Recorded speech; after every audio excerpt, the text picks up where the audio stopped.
نحمده ونصلي ونسلم على رسوله الكريم أما بعد فأعوذ بالله من الشيطان الرجيم بسم الله الرحمن الرحيم فاذكروني أذكركم واشكروا لي ولا تكفرون صدق الله مولانا العظيم وبلغنا رسوله النبي الكريم الأمين ونحن على ذلك لمن الشاهدين والشاكرين والحمد لله رب العالمين إن الله وملائكته يصلون على النبي يا أيها الذين آمنوا صلوا عليه وسلموا تسليما اللهم صل على سيدنا ومولانا محمد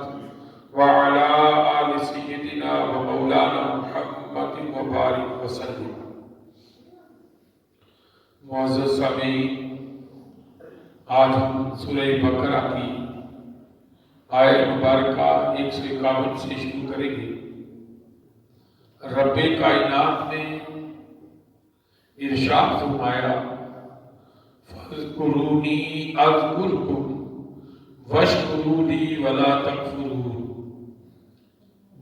تم مجھے یاد کرو، میں تمہیں یاد کرتا ہوں، میں تمہیں یاد کروں گا. واشکروا لی ولا تکفرون، میرا شکر کرو، میری ناشکری نہ کرنا، میرا انکار نہ کرنا. رب کائنات نے ہمیں بے شمار نعمتوں سے نوازا ہے. دنیا کی ہر نعمت ہمارے پاس موجود ہے، اور اگر ہم شکر کرتے ہیں، اس کا ذکر کرتے ہیں، تو رب کائنات مزید عطا فرماتا جاتا ہے. رب کائنات فرماتا ہے لئن شکرتم لأزیدنکم، اگر تم شکر کرو گے تو میں تمہیں مزید عطا کروں. تو ہر حال میں رب کا شکر ادا کرنا ہے. اور پھر ذکر کیا ہے؟ یاد کرنا. انسان جس سے جتنی محبت کرتا ہے اسے اتنا ہی یاد کرتا ہے. تو اہل ایمان کے بارے میں رب کائنات فرماتا ہے اشد حبا للہ، ایمان والے اللہ سے شدید محبت کرتے ہیں. اٹھتے بیٹھتے چلتے پھرتے اللہ اللہ کا ذکر. تو رب فرماتا ہے جب بندہ مجھے پکارتا ہے تو میری رحمت 10 بار سے پکارتا ہے. بندہ ایک بار اللہ کہتا ہے تو رب کائنات فرماتا ہے لبیک یا عبدی، اے بندے میں حاضر بول تو صحیح، چاہتا ہے تجھے کس کی تمنا ہے، کس کی طلب ہے. اور ہم دنیا میں کسی سے مانگے تو ناراض ہوتا ہے، بار بار مانگتا ہے. لیکن رب وہ ہے اس سے کوئی نہ مانگے تو ناراض ہوتا ہے. فرماتا ہے میرے بندوں مجھ سے مانگو تو صحیح، تم جو مانگو گے میں تمہیں عطا کروں گا. اور اگر کسی کو دنیا میں وہ چیز وہ طلب نہیں ملتی جو وہ مانگتا ہے تو اس کا مطلب یہ نہیں کہ اجر نہیں، اجر ہے. اس کی دعا کو محفوظ کر لیا جاتا ہے، قیامت کے دن اس کو اجر ملے گا. کیا معلوم کہ اس کی جو طلب تھی وہ اس دنیا کے لیے اس کے لیے فائدے میں تھی یا نہیں. رب تو انسان کی نفس کو جانتے ہیں، اسے تو پتہ ہے انسان کی طلب کیا ہے اور اس کے فائدے میں کیا ہے. تو اس لیے مانگتے رہنا چاہیے، کبھی مایوس لا تقنطوا من رحمت اللہ، اللہ کی رحمت سے امید نہ. رب کائنات ارشاد فرماتا ہے یا ایھا الذین آمنوا استعینوا بالصبر والصلاۃ، اے ایمان والو صبر و نماز سے مدد لیا کرو. ان اللہ مع الصابرین، اللہ صبر کرنے والوں کے ساتھ ہے. جب مشکل گھڑی آ جائے، پریشانیاں آ جائیں، دنیا کے وقت سینے میں آ جائے، دل تڑپ اٹھے، تو پھر ادھر ادھر بھاگنے کی ضرورت نہیں ہے، ادھر ادھر دیکھنے کی ضرورت نہیں ہے. رب کی بارگاہ میں آ جایا کرو. 2-4 نفل پڑھ کے جب اس کی بارگاہ میں التجا کرو گے، دل کو بھی سکون مل جائے گا، معاملہ بھی حل ہو جائے گا. خود فرماتا ہے مستعینوا بالصبر والصلاۃ، صبر اور نماز سے بدل دیا کرو۔ مشکل گھڑی آتی ہے، شکوے شروع کر دیتے، گلے شروع کر دیتے، ناراضگی کا اظہار کرتے ہیں۔ رب فرماتا ایسا نہیں، میرے پیغمبروں کو دیکھ کر کبھی ابراہیم کے لیے فرمایا، کبھی اسماعیل علیہ السلام کے لیے فرمایا، کبھی حضرت ایوب علیہ السلام کے لیے فرمایا۔ مشکلات آئی، پریشانی آئی، لیکن صبر کا دامن ہاتھ سے نہیں چھوڑا، اور جو صبر کرنے والے ہوتے ہیں اللہ پاک ان کے ساتھ ہے۔ سارے اعمال کے لیے فرمایا، لیکن ساتھ کس کے ہے؟ ان اللہ مع الصابرین، بے شک اللہ صبر کرنے والوں کے ساتھ ہے۔ سب ایک ایسا عمل ہے جو مشکل عمل ہے۔ آپ کو کسی نے تھپڑ مارا، جذباتی ہو گئے، دو چار گالیاں اور کوشش ہوتی ہے کہ میں اس نے تھپڑ مارا میرے گال پہ اس کی گردن تو پہنچ گئی۔ ایسے حالت میں اگر بندہ صبر کر جاتا ہے تو اس کی بھی بڑی بات ہے۔ اور صبر وہ ہوتا ہے جب طاقت رکھنے کے باوجود بھی آپ برداشت کر جاتے، یہ اعلیٰ قسم کا صبر ہے۔ اور اللہ کی راہ میں جو جان قربان کر دیتے ہیں، رب کائنات فرماتا ہے وَلَا تَقُولُوا لِمَن يُقْتَلُ فِي سَبِيلِ اللَّهِ أَمْوَاتٌ، جو لوگ اللہ کی راہ میں اپنی جان کا نذرانہ پیش کر دیتے ہیں انہیں مردہ نہ کہو، بل احیاء وَلَٰكِن لَا تَشْعُرُونَ، بلکہ وہ زندہ ہیں لیکن تمہیں ان کی زندگی کا شعور نہیں ہے۔ یہ حیات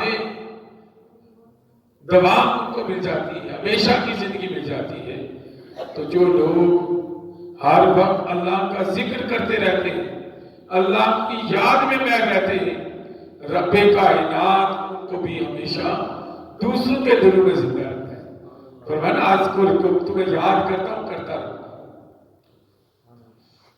اور پھر فرمایا جب انسان کو اللہ پاک آزمانا چاہتا ہے، آزمائش کے بعد پھر کرم ہوتا ہے۔ وَلَنَبْلُوَنَّكُم بِشَيْءٍ مِّنَ الْخَوْفِ، ہم تمہیں آزمائیں گے، بِشَيْءٍ مِّنَ الْخَوْفِ، کسی چیز کے خوف سے، وَالْجُوعِ، بھوک سے، وَنَقْصٍ مِّنَ الْأَمْوَالِ، اور مالوں کے نقص سے، مالوں کے نقصان سے، وَالْأَنفُسِ، کبھی جانوں سے تمہیں آزمایا جائے گا، وَالثَّمَرَاتِ، اور کبھی پھل جو تم نے بڑی محنت سے بوٹے لگائے ہوں گے ان پہ آزمائش آئے گی۔ اور پھر جب یہ ساری آزمائشوں سے پورا اترو گے تو فرمایا وَبَشِّرِ الصَّابِرِينَ الَّذِينَ إِذَا أَصَابَتْهُم مُّصِیبَةٌ، اور خوشخبری ہے ان لوگوں کے لیے جو مصیبت آتی ہے تو کہتے ہیں قَالُوا إِنَّا لِلَّهِ وَإِنَّا إِلَيْهِ رَاجِعُونَ، ہم اللہ ہی کے لیے اور اسی کی طرف لوٹ کر چلیں۔ مقصد جب جنازے کو دیکھتے نا تب ہمیں یہ کلمہ آتا ہے، یہ کلمہ اصل میں مشکل وقت کے لیے، وہ جنازے کی صورت میں ہو، وہ مشکل کی صورت میں ہو، وہ مشکلات و پریشانیوں کی صورت میں آ جائے، ہر حال میں آپ نے یہی کہنا اب مولا تیرے ہیں اور تیری ہی طرف لوٹ کے آنا۔ جب یہ یقین کامل ہے نا ہمارا کہ ہم نے اس دنیا کو چھوڑ کے اپنی جہان میں جانا ہے، وہاں اپنے رب سے ملاقات ہوگی، تو پھر یقین جانے زندگی بدل جاتی ہے۔ اور فرمایا پھر ان پہ اللہ کی رحمتیں نازل ہوتی ہیں، اولئک علیہم صلوات من ربہم ورحمہ، رب کی طرف سے ان پر صلوات ہے، ان پہ کرم و رحمتیں ہوتی ہیں، ورحمہ، اولئک هم المہتدون، اور وہی لوگ ہدایت یافتہ جنہوں نے صبر کیا، مشکلات میں رب کو یاد کرتے رہے، رب فرماتا ہے یہی لوگ ہدایت یافتہ ہیں، محتدین، یعنی جو ہدایت یافتہ ہیں ان پر اللہ کا خصوصی کرم ہوتا ہے۔ اور پھر رب کائنات نے فرمایا ایمان والوں کی شان پہ والذین آمنوا اشد حبا للہ، جو ایمان لائے ہیں وہ اللہ کی شدید محبت کرتے ہیں۔ کس سے شدید محبت کرتے ہیں؟ اللہ سے شدید محبت کرتے ہیں۔ جیسے کفار مشرکین شدید محبت کا اظہار کرتے تھے بتوں سے اور اپنے تذکرے کرتے تھے، اور رب کے مقابلے میں بتوں کی زیادہ عبادت کرتے تھے تو رب نے فرمایا میرے بندوں کا حق ہے کہ مجھ سے زیادہ محبت کریں۔ وہ تو دنیا کی محبت میں اندھے اور بہرے ہو چکے ہیں، لیکن تم رب کی محبت میں آؤ گے تو رب تمہیں انعام اور اکرام سے نوازے گا۔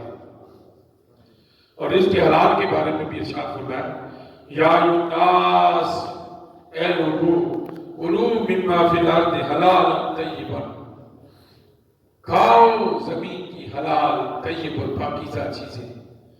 اور فرمایا یا ایھا الذین آمنوا کلوا من طیبات ما رزقناکم، اے ایمان والو کلوا من طیبات ما رزقناکم، ان پاکیزہ چیزوں میں سے کھاؤ جو ہم نے تمہیں عطا کی ہیں، واشکروا للہ، اور اللہ کے لیے شکر ادا کرو، ان کنتم ایاہ تعبدون، اگر تم اس کی عبادت کرنے والے ہو۔ شرط لگا اگر عبادت کرنے والے ہو تو پھر پاکیزہ چیزیں کھایا کرو، جس کی حلال کھایا کرو۔ اور پھر آپ نیکی تلاش کرتے، نیکی کیا ہے؟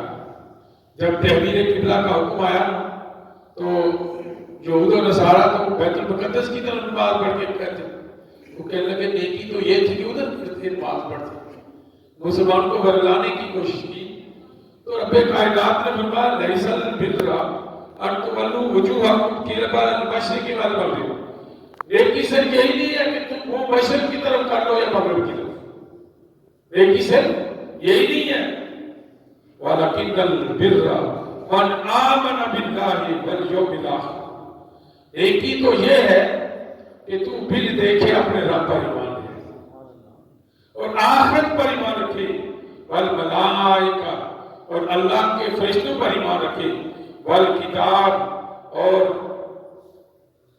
اللہ کی کتاب قرآن مجید اور اس سے بیشتر جتنی کتابیں ان پر ایمان رکھے، والنبیین، اور انبیاء پر ایمان لائے، اور وآت المال علی حبہ، اور اللہ کی محبت میں اپنے مال کو خرچ کرو، لوگوں کو دے۔ کس کو دینا ہے؟ سب سے پہلے ذوی القربہ، قریبی رشتہ دار۔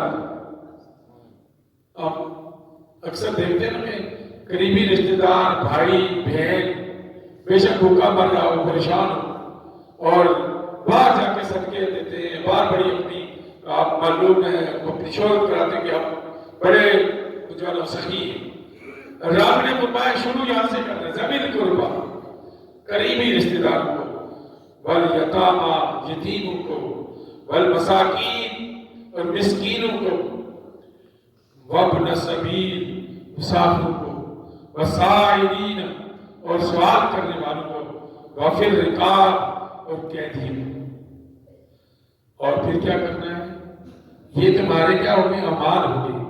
اور پھر ایک اور عمل بتایا وَأَقَامَ الصَّلَاةَ، اور نماز قائم کرنے والے۔ نماز ایسا عمل ہے جو آپ کو سب سے زیادہ اللہ کے قریب کرتا ہے، سب سے زیادہ، کیونکہ دن میں 5 مرتبہ فرض نماز کے ساتھ بتاز ہوتا ہے۔ بعض لوگ تہجد کے لیے بھی اٹھتے ہیں، حضور پر تہجد فرض تھی لیکن ہم پر فرض نہیں ہے، لیکن حضور سے محبت کرنے والے اس کو فرض ہی سمجھتے ہیں، اپنے اوپر فرض اس لیے کہ حضور پڑھا کرتے تھے۔ ہم سنتے تو دیکھتے ہیں لیکن جو حضور کو پیاری سنت ہوتا ہے اس کو بھول جاتے ہیں۔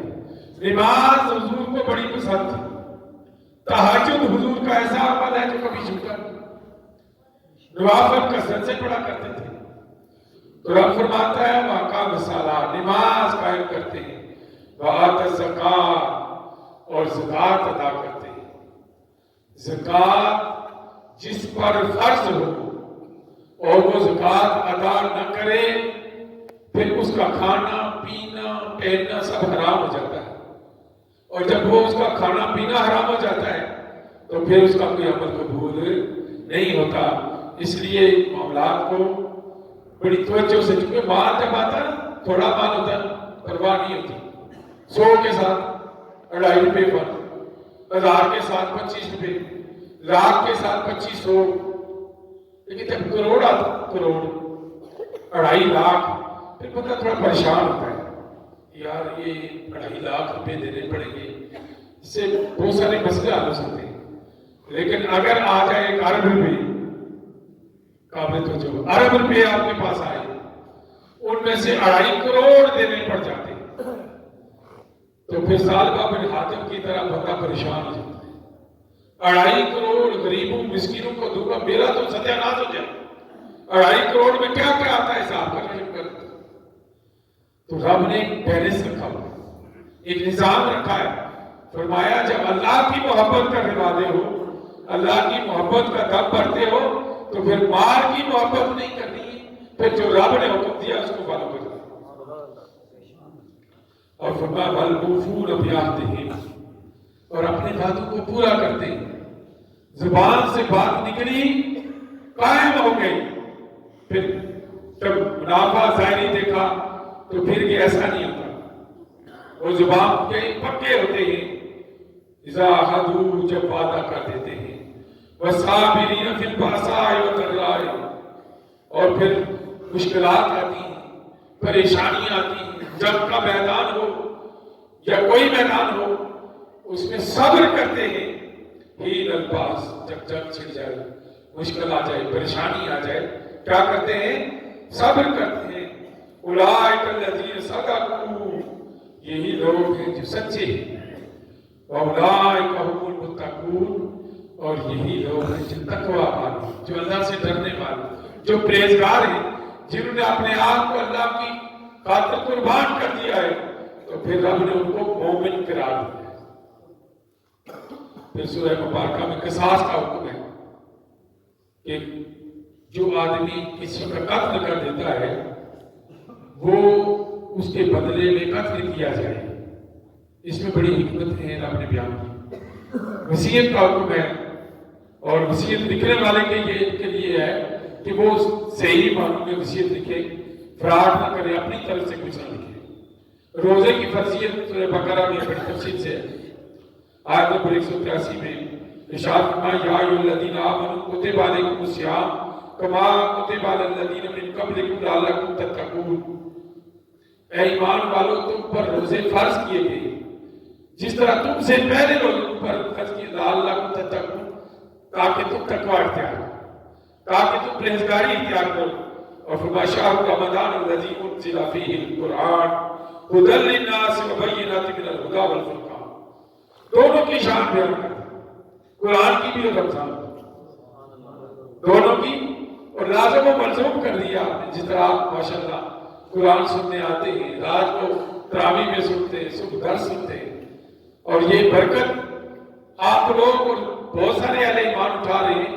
فرمایا شہر رمضان الذی انزل فیہ القرآن، لوگوں ماہ رمضان وہ ہے جس میں قرآن نازل ہوا، ھدی للناس وبینات من الھدی، اور یہ ہدایت ہے لوگوں کے لیے، اور ہدایت پکڑنے والوں کے لیے بے شمار نشانیاں ہیں، والفرقان، اور یہ حق اور باطل میں فرق کرنے والی کتاب ہے۔